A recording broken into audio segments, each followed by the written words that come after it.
Late Night Health continues. Our guest is Constance Scharff.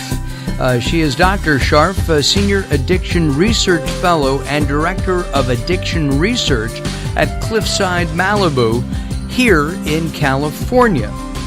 And Doctor, welcome to Late Night Health. With the abundance of painkillers, yesterday their front page of the LA Times had an article on Oxycontin, which is apparently a super addictive substance.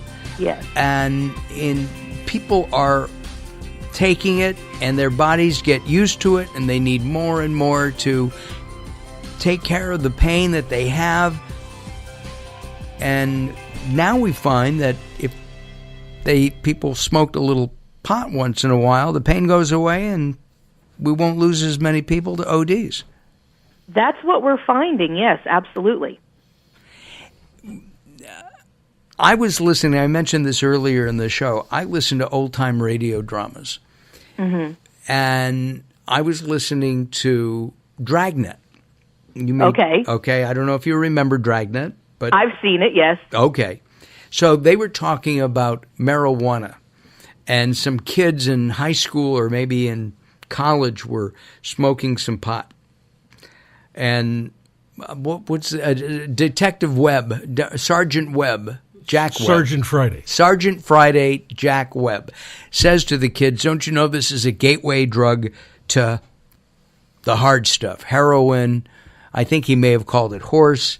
Is that true? That is certainly what we used to think, and the medical knowledge that we've been gaining since those days indicates that that's not true. That now, very often, a person's first introduction to drugs is through prescription medication, not through marijuana and then passing on to harder and harder substances. We also see that marijuana is 10 times stronger than it was back when Dragnet was, on television, not in reruns. And it's its own addictive substance. So you see people who like marijuana who just stay with marijuana in the same way that you see people who like to drink staying with drinking and not using alcohol as a gateway drug. Well, as a social drinker, I'll have a drink every now and then. My wife will have a glass of wine or two at dinner. But I don't feel the need most of the time to have a drink. And we see that also with adults. And there's a difference between young people under the age of 25 and adults. We see that excuse me, doctor. Adults don't start to the age of 42. All right. Well, that's a little bit different than what I'm talking about. But yeah, I mean, there are people who are, 30, 40, 50 years old who are recreational marijuana smokers in the same way that you're talking about with alcohol. The difference is that people who start using marijuana or any drug, but we're talking about marijuana here today, marijuana very early, and when I say very early, 10, 11, 12, 15 years old, the earlier we see that substance use and abuse, the more likely that person is to become addicted. If you start using marijuana recreationally at 25 or 30, odds are it probably will remain a recreational substance for you or a medicinal substance for you. We have a lot of pain in this country. I'm not talking politically. We have a lot of physical pain. Everybody's laughing at me today. Are they just being nice, Daryl? But pain, Daryl and I just did some interviews. We did about, 40 interviews with people who have pain from all walks of life. Attorneys, a rabbi, I'm trying to think of a piano teacher. People that are retired and enjoy recreational activities. Yeah, exactly. Sure.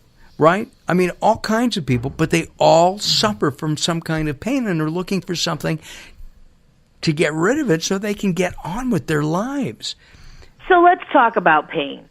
America has approximately 5% of the world's population. Right. But we use more than 80% of the world's painkillers.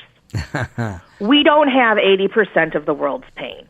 So what's going on? Now, people legitimately feel pain, but there's an expectation that has developed over the last couple of decades, 15 to 20 years, that we should be absolutely pain-free in all circumstances. Well, a lot of the pain that people talk about is not something that we used to medicate. It was seen as a touchstone for personal growth or for change. You know, I'm a heavy-set lady. Pain was a benchmark for personal growth? No pain, no gain. Oh, yeah. Well, that's where it comes from. So let me give you an example. I'm a heavy-set lady, and I was having very severe pain in the palms of my hands from doing yoga. And I went to the doctor, and I said, help me so that I can go back and do yoga because it's painful. And she said, sweetheart, you have to lose weight. She said, I can't fix that problem. If you put all that weight on the palms of your hands, it's going to be painful. And I think we have a lot of that in this country. So I did a different type of yoga that didn't cause me pain. Right. And that's how, I had to change because a painkiller wasn't going to solve the problem. It just masks it. It masks it, and it makes the problem worse because now the pain is telling me, stop doing that. You're not equipped to do that activity. I have a friend that was going to have knee replacement surgery because it was bone on bone, but before she got down to a certain weight, they wouldn't do it because they said that it was just going to, not really work that well, and that part of the problem was the weight had caused it. Right, and so that's what we have to look at is what is the reason for the pain? Instead of what we used to address the problem in medicine. Now, pain is its own disorder. So it's no longer seen as a symptom, but something that needs to be treated on its own, and that's not medically accurate. And we also have pain specialists. Yes, we do. Right? I'm not sure. I mean, they're board-certified pain specialists. They're throwing up their shingles right and left. Mm-hmm. They offer drugs as well as other therapies. Should they just be passing out joints? Well, I mean, that's one thing that we're learning. I mean, keep in mind, marijuana has been a Schedule I substance, which means we could not do medical research on it for decades. But now that the medical marijuana bills have been passing across the U.S., and they're currently 26 states and Washington, D.C., that have some form of legalized marijuana, recreational, medicinal, some form in that area. And we see in those states a 25% drop in overdose deaths. And those overdose deaths are mostly coming from opioids. And that's doctor says, doctor gives a prescription and the person overuses it. Well, they're so the opioids are so strong and so addictive that if you're literally on them for more than a few days, and by a few days I mean like 5 to 7 days, you're already starting to build that addiction. You're already starting to build that tolerance.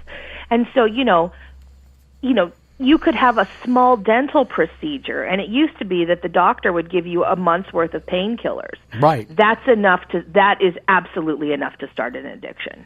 I have Cliffside is a recovery center, correct? Yes, it's an addiction treatment center. Yeah, I'm opposite of Mark. I'm not a social drinker. I'm an alcoholic. I'm 32 years clean and sober. Went through St. John's in Santa Monica in 1985. Okay. And I went there purely for alcohol addiction, not necessarily for drugs, although leading up to that, I probably smoked marijuana on occasion. And they said, although alcohol was my drug of choice, they said I had to eliminate everything that was considered to be a narcotic or an addictive drug, marijuana being one of them. Yes. There's research showing now that I could go back and maybe smoke marijuana and not have that lead me back down the path of being an alcoholic and being an alcohol abuser again? Or is it still something that needs to be off the table? It's a very good question, and the answer is no, you could not. So by the time people get to the addiction treatment center, right, by the time they get to Cliffside Malibu, or other centers like it, though the brain has been so radically changed, not just because of the chemicals, but the structure and function we are learning, the neurological structures of the brain are so radically changed by addiction and I can't undo that at this point. So no, that is off the table for people who are already addicts. Even hold on a second, doctor, and that is even for somebody like Daryl, who hasn't had a drink in 32 years. Absolutely, because the structure of the brain has changed. We say in neuroscience, what fires together wires together. So the more you do an activity, and it doesn't have to be substance abuse, the more you exercise, for example, right? If you exercise every day and then for some reason you're sick, you're on a plane, whatever, you can't do it, your body kind of misses it. Right. Well, that's just amped up in addiction because the brain is actually creating new gray matter and wiring itself to do the addictive behavior, to do the drug-seeking behavior over and over and over again. And so it's like riding a bicycle, even though you haven't been on one for 32 years. Correct. And what would happen if that person relapses after 32 years, right? Let's say you were 20 when you got sober and now you're 52. Your brain, still thinks that you use at the same level you did when you were 20. So it's, so if you were drinking a liter of vodka a day, you'd very quickly get to a liter of vodka a day, but that 52-year-old body can't handle it anymore. And those people die very, very quickly. And at the same time, marijuana would not be a way out for them.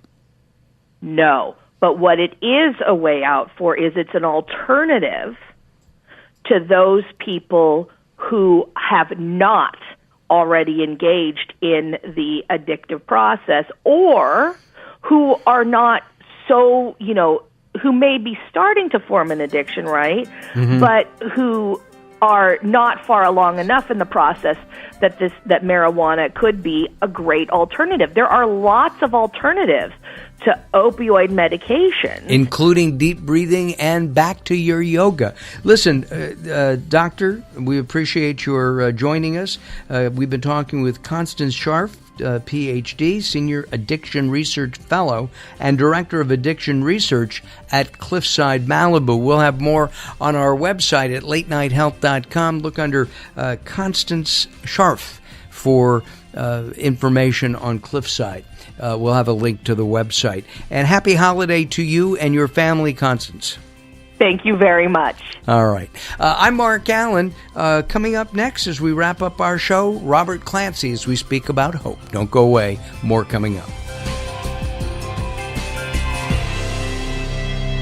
The experts at Web.com want to build your business a successful website for free, just like we did for these current Web.com customers. We've looked at other website designers. There's nobody better than Web.com. Web.com can build your website in as little as 7 days free. Plus, we'll promote it on all the major search engines. If after 30 days you're happy, we'll continue to provide promotion, hosting, support, and maintenance, all for one low monthly fee. If not, cancel and pay nothing. If you're in business and you don't have a web presence, you won't be taken seriously. Call right now and you'll also get a free .com or .net domain name for your new website powered by VeriSign, the world's leading domain name provider. No upfront charge for site build, after which ongoing fees apply. Rights to site are relinquished when canceled. Domain included during active service, after which fees apply. 800-489-8751. 800-489-8751. 800-489-8751. That's 800-489-8751.